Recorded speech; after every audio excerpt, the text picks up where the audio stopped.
All right, so I'm gonna show you how we thread a needle and then tie a knot. And I need you to practice, practice, practice, practice. First thing you want is a little piece of paper. I just cut this off of a sticky note, a little rectangle. I fold it in half like a hot dog bun. And whatever needle you're using, the first thing I wanna do is I wanna make sure that this is gonna go all the way through my needle. Once I'm sure of that, then I open it up, and you don't wanna wad it up. You wanna keep it nice and neat. I take the end of my thread, I lay it inside the hot dog bun, not letting it come out the end, tuck it down there in the fold, make sure the fold is nice and crisp.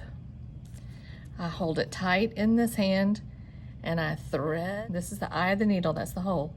I thread it, I always do the bottom corner first, go through the eye of the needle, pull it all the way through, and then you get rid of the paper.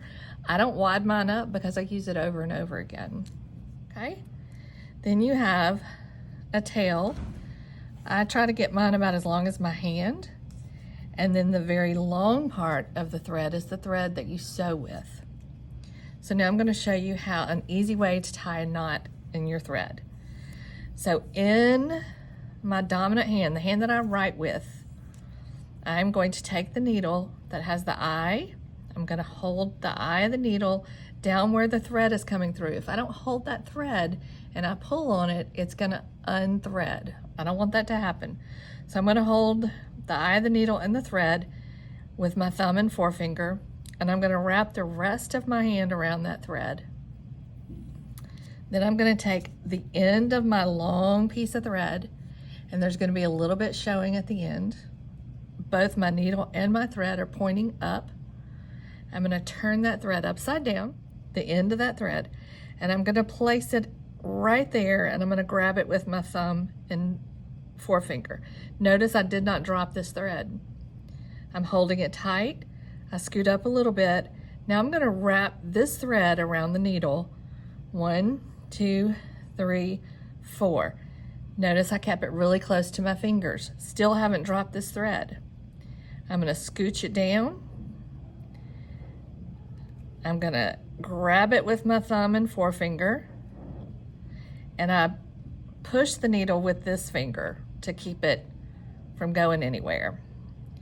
Once my thumb and forefinger have that rolled up thread, I can drop this, because then I need to grab my needle, not letting go of this rolled up thread. I'm going to ease it down over the eye of the needle, still never dropping it. I'm holding it tight. Once I can see the eye of the needle, this hand needs to come down and take the place of the other. That way my thread will not come out. And now I just pull, and I'm still holding that rolled up thread in these fingers, and I pull until I can't pull anymore, and I created a knot.